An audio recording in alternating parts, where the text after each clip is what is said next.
నేను అనగా మూలే సుధీర్ రెడ్డి అని నేను నామినేషన్ వేయడం జరిగింది. గడిచిన 5 ఏళ్ల కాలంలో ఎమ్మెల్యే పదవి పూర్తి న్యాయం చేసినాను పదవికి. మళ్ళీ 2024 ఈ సార్వత్రిక ఎన్నికల్లో మళ్ళీ నేను పార్టిసిపేట్ చేయబోతున్నాను.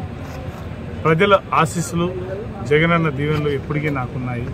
ఎందుకంటే గడిచిన 5 ఏళ్లలో మా సంక్షేమ పథకాలు కానీ అభివృద్ధి పనులు కానీ ప్రతి ఒక్కటి కూడా నిజాయితీగా చేసినాం.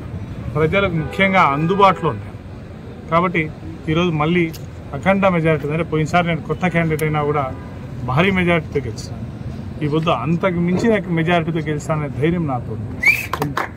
ఎందుకంటే ఈ పొద్దు ఆదినారాయణ రెడ్డి గారు మా పైన పోటీగా ఆపోజిట్లో మళ్ళీ ఆయన వచ్చినారు. ఆయన గడిచిన 20 ఏళ్ల రాజకీయ చరిత్రలో మంత్రులు చేసినారు, అన్ని పదవులు చేసినారు. కానీ ప్రజలకు ఎక్కడా కూడా అందుబాటులో లేదు. 2019 ఎలక్షన్లు అయిపోయిన తర్వాత మళ్ళీ నెల ముందర ఇడికి వచ్చినారు. మళ్ళీ నెల ముందర ఇడికి వచ్చి టికెట్ తీసుకొని నేను పోటీలో ఉన్నాను, నేను ఉంటానన్నాను. అంటే ప్రజల దగ్గరికి ఎక్కడే కానీ పోయిన ఆనవాళ్ళు కూడా అతనికి లేదు.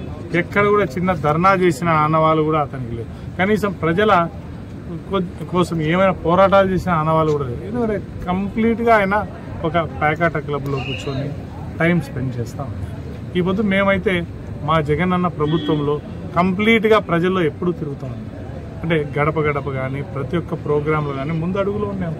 ఈ పొద్దు ప్రజలు ప్రతి ఇంటికి కూడా లబ్ధిదారులైనారు. నేను ప్రజలను ఒక్కటే అడుగుతాను, జగనన్న పార్టీ తరఫున మీ ఇంటికి లబ్ధి పొందింటే మీరు ఓటేయండి మాకు. మీ ప్రతి ఇంటికి మేము పార్టీని చూడుకోకుండా, మతం చూడుకోకుండా, కులం చూడుకోకుండా ప్రతి ఒక్కరికి చేస్తాం. ప్రతి ఒక్కరికి వాలంటీర్ రూపంలో పెట్టి ఆర్గనైజ్ చేసి ప్రతి ఇంటికి సంక్షేమ పథకం చేస్తాం. సో 100% మేము భారీ మెజారిటీతో గెలుస్తామన్నాం. ఎందుకంటే 13 ఎలక్షన్ అయిపోతుంది. 14వ తేదీ తర్వాత ఇక్కడ ఆదినారాయణ రెడ్డి గారు కానరారు. ఎక్కడ ఉంటారంటే బెంగళూరు క్లబ్లో ఉంటారు. ముఖ్యంగా ఆయన ఒకటే ఒకటి అడుగుతున్నాను, ఆయన ఇన్ని చేస్తా అది చేస్తానంటానంటే 2019 ఎలక్షన్ నాటికి నేను కేశవరెడ్డి బాధ్యతలందరినీ తీరుస్తాను అన్నాడు. ఏ బాధపడిన వాళ్ళకందరికీ న్యాయం చేస్తానన్నాడు. 19 ఎలక్షన్ అయితేనే మళ్ళీ గోవా క్లబ్కి వెళ్ళిపోయినాడు. కనీసం కరోనా అప్పుడు కూడా ఈ కోవిడ్ వ్యాధితో అందరూ బాధపడతా అంటే కనీసం ఒక కూరగాయల సంచి కూడా ఇయ్యని పాపాత్ముడు. అంటే మీరే బాగా ఆలోచన, ఎప్పుడు ప్రజల్లో ఉండి ప్రజల కోసం తిరిగి జగన్మోహన్ రెడ్డి గారు మమ్మల్ని అందరినీ కూడా బాగా ప్రజల్లోకి తీసుకుపోయింది. ఈ పొద్దు మేము అదే ధైర్యంతో ఈరోజు ముందరికి పోతున్నాం.